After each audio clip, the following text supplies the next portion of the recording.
अस्सलामुअलैकुम जी, this is Talat शुज़ा। आज की वीडियो में हम लोग डिस्कस करेंगे कि जो पीएमसी ने अपने पोर्टल के ऊपर जो मॉक टेस्ट या प्रैक्टिस टेस्ट अपलोड किए हैं उसके बारे में जो जनरल बच्चे सवाल पूछ रहे हैं और जो उनकी क्यूरीज वगैरह हैं उनको डिस्कस करेंगे और कोशिश करूंगा कि आप लोगों के जो भी सवालात हैं उनको हम यहाँ पे क्लैरिफाई भी कर सकें और आपको जो भी मसले पेश आ रहे हैं इस सारी सिचुएशन में उनको भी हम हल कर सकें। सबसे पहले आपको ये बताना चाहूँगा कि बहुत से बच्चे जो हैं वो अभी चूंकि पीएमसी का सर्वर डाउन हो गया था तो वो अपने टेस्ट को एक्सेस नहीं कर पा रहे या नेट की स्लो होने की वजह से उनके एमसीक्यूज में इश्यूज आ रहे हैं।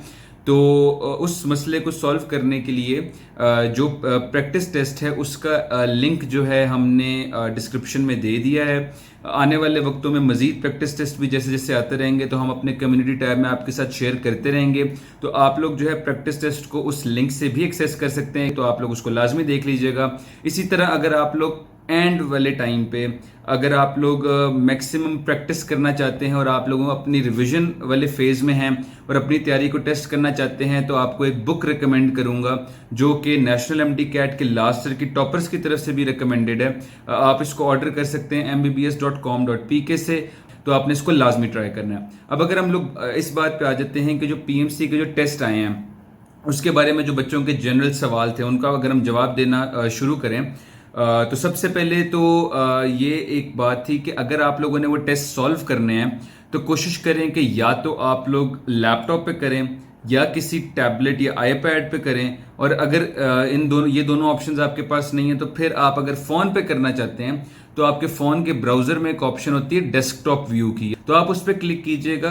तो फिर आप जो है जो भी आपके एमसीक्यूज और जो भी आपके क्वेश्चंस हैं उनको आप आराम से सॉल्व कर सकते हैं। क्योंकि जो बच्चे ऐसा नहीं कर रहे उनको ये इशू आ रहा है कि उनके एमसीक्यूज की जो स्टेटमेंट है या जो आंसर्स की स्टेटमेंट्स है वो पूरी नहीं है और वो जो है अपने एमसीक्यूज जो है उनके पास प्रीवियस का ऑप्शन लिखा आ रहा है लेकिन नेक्स्ट वाला ऑप्शन नहीं लिखा आ रहा। वो इस वजह से क्योंकि आपके फोन की स्क्रीन छोटी होती है और इसलिए वो उस पर पूरा नहीं आ रहा, तो आप लैपटॉप पे या वो डेस्कटॉप व्यू पे आप उसको कर सकते हैं। फिर बच्चों का ये पूछना है कि भाई ये एग्जाम हम कब तक एक्सेस कर सकते हैं, तो ये एग्जाम्स आप लोगों का जब तक आप लोगों का एग्जाम नहीं हो जाता तब तक ये प्रैक्टिस एग्जाम्स जो हैं आपके जो पीएमसी के पोर्टल पे हैं अवेलेबल होंगे।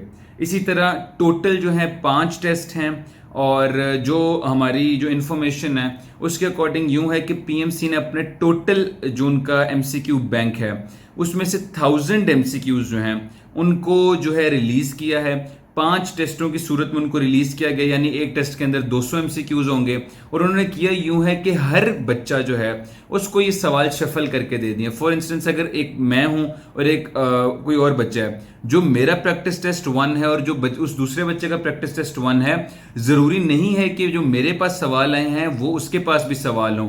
हाउएवर अगर मैं 5 के 5 प्रैक्टिस टेस्ट सॉल्व करता हूं और वो दूसरा बच्चा भी 5 के 5 प्रैक्टिस टेस्ट सॉल्व करता है तो अल्टीमेटली जो एमसीक्यूज हमने सॉल्व किए हैं वो सेम ही हैं, यानी ओवरऑल जो 1000 एमसीक्यू वो सारों के सेम है लेकिन पर टेस्ट जो 200 एमसीक्यूज है वो हर किसी को शफल होके आ रहे हैं। तो ये सारा अच्छा। इसी तरह एक दूसरी चीज ये है कि आप बच्चे पूछ रहे हैं कि हम ये टेस्ट बाद में सॉल्व कर सकते हैं, तो जो इंटरफेस पीएमसी का देखने को मिल रहा है उन्होंने ना ऊपर लिखा हुआ है लिस्ट ऑफ प्रैक्टिस टेस्ट और नीचे जो उन्होंने प्रैक्टिस दिए हुए, तो उससे जो हमें समझ लग रही है वो यही है कि आप एक प्रैक्टिस टेस्ट को जो है मल्टीपल टाइम्स देख सकते हैं और आप उसको बार बार सॉल्व भी कर सकते हैं। दूसरा ये देखने को मिल रहा है कि कीज जो है फिलहाल पीएमसी ने प्रोवाइड नहीं की, शायद बाद में वो प्रोवाइड कर दें, लेकिन हर सवाल के जो इंडिविजुअल आंसर्स हैं वो अभी तक प्रोवाइड नहीं किए गए। अलबत्ता ये जरूर है कि अगर आप सबमिट करते हैं अपना एग्जाम तो आपको एंड पे वो ये बता देगा कि आपके जो टोटल मार्क्स में से आपके लाइक कितने मार्क्स हैं, आपके कितने एमसीक्यू ठीक थे और कितने गलत थे। तो और कुछ बच्चों का ये मसला आ रहा है कि वो या तो 2 से 3 एमसीक्यूज के बाद उनका आगे वो पेपर नहीं जा रहा, या ये हो रहा है कि वो सबमिट का जब ऑप्शन दबाते हैं एग्जाम के एंड में तो वो कोई एरर दी जा रहा है। अब उसकी 2 वजूहात हैं, वो ये कि एक तो ये है कि शायद अगर आपके नेट में कोई इश्यू हो तब इस वजह से हो सकता है, या फिर पीएमसी वालों का सर्वर डाउन है। आपको पता है जब ढेर सारे बच्चे एक ही चीज को एक्सेस करने की कोशिश करते हैं, और ये हम शुरू से देखते आ रहे हैं कि पीएमसी के सर्वर डाउन हो जाते हैं, तो ये शायद उस चीज का मसला है। तो आप लाइक इस चीज को आप बाद में भी सबमिट करवा सकते हैं। तो आप अपना बाकी का काम कर लें और आपको जब भी टाइम मिले तो आप उसको सबमिट करने की कोशिश करें। तो होपफुली अगर आप 2-3 दफा अटेम्प्ट करेंगे तो उम्मीद है कि वो हो जाएगा। यूजुअली मिडनाइट और 12 बजे के आसपास जो है ना, चूंकि उस पर वेबसाइट पे लोड कम होता है तो वो सबमिट भी हो जाती है और वो उनका जो इंटरफेस होता है वो स्मूथ भी होता है। इसके अलावा कुछ रिपीटर से हम लोगों ने रब्ता किया और जब उन्होंने ये वाले जो प्रैक्टिस टेस्ट उनको सॉल्व किया तो उनका ये कहना था कि ये वाले जो प्रैक्टिस टेस्ट 5 पीएमसी ने इस दफा दिए हैं ये बहुत सिमिलर हैं उन प्रैक्टिस टेस्ट से जो पिछले साल पीएमसी ने टिप्स के थ्रू प्रोवाइड किए थे। पिछले साल पीएमसी ने 36 प्रैक्टिस टेस्ट प्रोवाइड किए थे, जिसमें से कुछ फ्री थे और कुछ पेड थे। रिपीटर्स का कहना यह है कि ये जो टेस्ट हैं बहुत सिमिलर है to the last year paid test as well as जो पिछले साल के पास्ट पेपर्स थे। 2021 के जो पास्ट पेपर्स जितने भी एग्जाम्स हुए, ये जो इस दफा के जो प्रैक्टिस टेस्ट हैं वो उनसे काफी सिमिलर हैं। टाइप ऑफ क्वेश्चंस और वो सारा कुछ जो है काफी सिमिलर है। और यहां तक कि एक रिपीटर ने हमें ये भी बताया कि उन्होंने सारे के सारे लास्ट ईयर के पेड टेस्ट सॉल्व किए थे और उन्होंने आज जब प्रैक्टिस टेस्ट को सॉल्व किया तो बहुत से एमसीक्यूज उसमें रिपीट भी हो रहे थे, एज इट इज रिपीट हो रहे थे। तो बच्चों को मैं यही रिकमेंड करना चाहूंगा कि अगर तो आपके पास टाइम है और आप एक अच्छी रिवीजन करना चाहते हैं, आप अच्छी प्रैक्टिस करना चाहते हैं, तो सबसे पहले तो आपने पीएमसी के जो ये प्रैक्टिस टेस्ट या मॉक टेस्ट हैं इनको सॉल्व करना है। और अगर आपके पास टाइम बचता है तो फिर आप पीएमसी के जो 2021 के जो पेड टेस्ट और उनके पास्ट पेपर्स थे उनको आप एक दफा लाजमी देख लीजिएगा। इसी तरह कुछ बच्चों ने हमें ये भी बताया है कि जो ये प्रैक्टिस टेस्ट हैं इनमें कुछ आउट ऑफ सिलेबस क्वेश्चंस पूछे गए हैं, यानी पूछे गए हैं कम हैं लेकिन एग्जिस्ट जरूर करते हैं। यानी अगर 200 एमसीक्यूज हैं टोटल तो 190 आपके सिलेबस में से हैं या 195 आपके सिलेबस में से होंगे, 5 या 10 ऐसे होंगे जो आपके सिलेबस के बाहर से होंगे।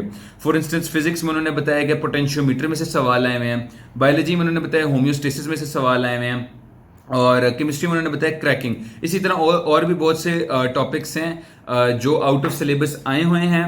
तो गुजारिश आप लोगों से यही कि जब आप लोग ये प्रैक्टिस टेस्ट सॉल्व कर रहे होंगे तो काइंडली कहीं पे नोट करते जाएं कि कौन सा ऐसा सवाल या एमसीक्यू है जो आउट ऑफ सिलेबस और वो किस टॉपिक में से आया है। और फिर आपने कोशिश ये करनी है कि जब आप अपना सिलेबस रिवाइज कर रहे हैं तो बजाय कि आप पूरी बुक्स को करें, आप पहले अपने सिलेबस को करें और उस सिलेबस के बाद ये जो स्पेसिफिक टॉपिक्स हैं इनको 1 या 2 दफा रीड दे दें, ताकि आपके वो जो टॉपिक्स अगर मिस हो भी गए हैं तो, और चूंकि वो प्रैक्टिस टेस्ट में उनमें से एमसीक्यू आया हुआ है तो हो सकता है कि आप लोगों का जो असली एग्जाम होगा उसके अंदर भी इनमें से एमसीक्यू आ जाएगा, तो आपने उनको एक दफा लाजमी रीड कर लेना है। अब अगर बात आ जाए कि जी इंपॉर्टेंस क्या है प्रैक्टिस टेस्ट की, ये डिस्कस करने के बाद फिर कुछ बच्चों से जो है हमने उनका रिस्पांस मांगा था। आज उन्होंने हमें वॉइस रिकॉर्डिंग्स भेजी, आप लोगों के साथ शेयर करेंगे, आप लोग सुनिएगा। आप में से जो बच्चे अभी तक एक्सेस नहीं कर पाए या जो अभी तक टेस्ट सॉल्व नहीं कर पाए या सोच रहे हैं कि वो बाद में टेस्टों को सॉल्व करेंगे, एक दफा सुन लें कि उन बच्चों ने क्या क्या बताया, ताकि आप उस हिसाब से मेंटली प्रिपेयर्ड हो जाएं कि प्रैक्टिस टेस्ट किस नौयत के हैं, क्या सवाल ज्यादा आ रहे हैं, क्या कम आ रहे हैं और क्या सारा कुछ है। इंपॉर्टेंस की बात करूंगा फिर हम उस सेक्शन पे चलेंगे। इंपॉर्टेंस प्रैक्टिस टेस्ट की ये होती है कि एक तो आपको ये अंदाजा हो जाता है कि आउट ऑफ सिलेबस टॉपिक्स कौन से हैं, ताकि आप उन टॉपिक्स को एक दफा रीड कर सकें। दूसरा, आपको ये अंदाजा हो जाता है कि आपके जो एग्जाम है उसका डिफिकल्टी लेवल क्या होगा। तीसरा, आपको ये पता चल जाता है कि जो इंपॉर्टेंट टॉपिक्स हैं किस टॉपिक में से ज्यादा सवाल आ रहे हैं, किस टॉपिक में से कम सवाल आ रहे हैं। ये आपको इस बात का भी अंदाजा लग जाएगा किस तरह के सवाल आ रहे हैं। यानी फिजिक्स में बच्चों का कहना है कि न्यूमेरिकल्स बहुत कम आ रहे हैं, बुक की इंफॉर्मेशन ज्यादा आ रही है। बायो में भी जो बुक की लाइंस आ रही हैं, पीटीबी की लाइंस आ रही हैं, तो आप लोगों को ये भी अंदाजा हो जाएगा कि किस नौयत के सवाल आ रहे हैं। साथ ही साथ ये एक बेहतरीन सोर्स है अगर आपने अपनी तैयारी कंप्लीट कर ली है और आप एफएलपी सॉल्व करना चाह रहे हैं, प्रैक्टिस करना चाह रहे हैं, पूरा पेपर सॉल्व करना चाह रहे हैं, खुद को टाइम करना चाह रहे हैं, तो ये जो 5 प्रैक्टिस टेस्ट हैं ये आपके एफएलपी के तौर पे जो प्रैक्टिस है वो बहुत अच्छी प्रोवाइड करेंगे। और एंड पे आपको फायदा इसका ये होगा कि जब आपने अपना पूरा सिलेबस रिवाइज किया हुआ है और आप ये टेस्ट अटेम्प्ट करते हैं तो आपको अंदाजा हो जाएगा कि आपके तैयारी कहाँ पे स्टैंड करती है। अगर आपकी तैयारी कंप्लीट है और आपको कहा जाए कि यार अब आपका जो है वो एमडी कैट का टेस्ट है और आप सॉल्व करते हो और आपके मार्क्स आते हैं, तो आपको अंदाजा होगा कि आपकी तैयारी कितनी अच्छी है, किन चीज़ों पर आपको फोकस करना है, कौन सा टॉपिक आपका वीक है, कौन सा टॉपिक आपका मजीद इंप्रूव हो सकता है। लास्टली, पिछले साल के जो प्रैक्टिस टेस्ट थे उसके अंदर से बहुत से एमसीक्यूज रिपीट हुए थे बच्चों के एक्चुअल एग्जाम के अंदर। लिहाजा आपके जो ये प्रैक्टिस टेस्ट हैं इसकी ये इंपॉर्टेंस भी है कि कोई पता नहीं कुछ एमसीक्यूज जो हैं इसके अंदर से आपके जो है जो आपका होगा एक्चुअल एग्जाम होगा उसमें उठ के आ सकते हैं। ज़रूरी नहीं है कि आए, लेकिन एक पॉसिबिलिटी है। खैर, ये तो मैंने आपको एक बेसिक जो बच्चों के सवालात थे आज के पूरे दिन में उसका हमने जवाब दे दिया है। अब हम चलते हैं बच्चों के रिस्पॉन्स के ऊपर। जो बच्चों के रिस्पॉन्सेज हैं उनकी हम स्पीड थोड़ी सी तेज़ कर देंगे, 2x पे हम उनको कोशिश करेंगे कि प्ले करें, क्योंकि बच्चों का कहना होता है कि आपकी वीडियोस बहुत लंबी होती हैं। अगर आपको उनकी बातों की समझ ना आ रही हो तो आप फिर वो यूट्यूब की जो प्लेबैक स्पीड की जो सेटिंग होती है उसको स्लो कर लीजिएगा ताकि आपको उसकी समझ आ सके। और अब हम चलते हैं कि बच्चों का आज के जो प्रैक्टिस टेस्ट है उसके बारे में रिव्यू क्या था। अस्सलाम वालेकुम। प्रैक्टिस टेस्ट हमारे पास 5 हैं। मैंने एक ही अटेम्प्ट किया, मेरी एक दोस्त ने किया, तो वो बता रही थी कि 5 प्रैक्टिस टेस्ट हैं और उनमें से आपको पीएमसी कीज़ प्रोवाइड नहीं कर रही। आपको आपके सिर्फ मार्क्स बताए जाएंगे कि आपके आउट ऑफ 200 इतने मार्क्स हैं, फर्स्ट टेस्ट में इतने हैं, सेकंड में इतने हैं। और दूसरी जो एक नया फीचर है इसके अंदर इस दफ़ा के आपको फ्लैग क्वेश्चंस भी हैं कि आप किसी भी क्वेश्चन को आपने मार्क कर दिया, आपको फिर भी लग रहा है कि आपको इसको दोबारा से एक दफ़ा आप देख लेंगे, आपके पास टाइम बचा है एंड के ऊपर, तो आप उसको दोबारा से एक दफ़ा रिव्यू करना चाहेंगे तो वो फ्लैग क्वेश्चन के तौर पर उसको मार्क कर सकते हो। वो एक अलग क्वेश्चन बन जाएगा उसका, आप दोबारा से इसको रिव्यू कर सकते हैं। और जो टेस्ट था वो फेडरल से था, जो मैंने एनालिसिस किया अपने टेस्ट का, उसके अंदर 1-2 क्वेश्चन नीट से आए थे, बायोलॉजी के, इंडिया का जो नीट है। और जो था जो केमिस्ट्री है वो केमिस्ट्री और फिजिक्स जो था वो केमिस्ट्री और फिजिक्स में पीटीबी है। केमिस्ट्री में एक एमसीक्यू था कि बीबीडी किसने प्रपोज की थी, हमारे पीटीबी में नहीं लिखा हुआ, फेडरल से था, वो साइंटिस्ट का नेम था। तो जब आप केमिस्ट्री नाम ही करें तो चल जाएगा, बस बायो फेडरल से जरूरी है कि काफ़ी ज़्यादा एमसीक्यू जो थे वो फेडरल से थे। और उसका डिफिकल्टी लेवल देखा जाए तो इतना टेस्ट कोई डिफिकल्ट नहीं था, थोड़ा ट्रिकी था लेकिन इतना डिफिकल्ट नहीं था। फिजिक्स के थोड़े थे जो वर्क और काइनेटिक एनर्जी ये वाला जो क्वेश्चन है ना इसके अंदर से स्टेटमेंट वाले क्वेश्चन थे, इतने न्यूमेरिकल्स नहीं थे, स्टेटमेंट वाले क्वेश्चन बहुत ज़्यादा थे। जैसे एक लाइन के स्टेटमेंट दिया, नीचे आपको ऑप्शन दिए हैं, तो वो वाले क्वेश्चन थे, थोड़े ट्रिकी थे। और उसके अलावा जो है, और जहाँ तक रॉन्ग क्वेश्चन की बात है तो मुझे ऐसा कुछ भी नहीं लगा, किसी क्वेश्चन के अंदर ऐसा नहीं लगा कि क्वेश्चन जो है इसके अंदर कोई ब्लंडर है। इस तरह की एमसीक्यू पिछले दफा एमसीक्यूज के ऑप्शंस के अंदर काफी सारे मसले थे, इस तरह का कुछ भी नहीं है, काफी ऑथेंटिक क्वेश्चन थे और आउट ऑफ सिलेबस क्वेश्चन थे। जो मैंने टॉपिक्स नोट किए हैं, पोटेंशियोमीटर हमारे सिलेबस में नहीं है, वहाँ से क्वेश्चन आया था। और उसके अलावा क्रैकिंग, पेट्रोलियम, यहाँ से क्वेश्चन आए हुए थे। और ब्लैक बॉडी के अंदर से क्वेश्चन था, होम्योस्टेसिस के अंदर से 2 क्वेश्चन थे, नीट के अंदर से 1-2 क्वेश्चन था। अगर ओवरऑल देखा जाए ना, आउट ऑफ सिलेबस देखा जाए, फेडरल के अंदर से ज़्यादा सी बात बात पढ़नी पड़ेगी, लेकिन अगर आउट ऑफ सिलेबस देखा जाए तो इतने ज़्यादा क्वेश्चन नहीं थे। अगर ओवरऑल देखा जाए तो 10 से भी कम एमसीक्यूज बन रहे थे। तो अगर हम कहेंगे हम अपना सिलेबस भी करें और सिलेबस से बाहर जाकर भी तैयारी करें तो मेरा नहीं ख्याल कि वो अच्छी चीज़ है, क्योंकि 10 से कम एमसीक्यूज है, उसके अंदर से भी काफ़ी इतने कोई मुश्किल नहीं थे। और उन 10 एमसीक्यूज के लिए बाकी 190 एमसीक्यूज छोड़ना ये तो बेवकूफ़ी होगी। और उसके अलावा जो है, जो जेनेटिक्स और हार्मोन्स हैं बायो का, उसके अंदर से काफ़ी सारे क्वेश्चन आए हुए थे। वो मैक्सिमम क्वेश्चन जो था वो जेनेटिक्स और हार्मोन्स का था।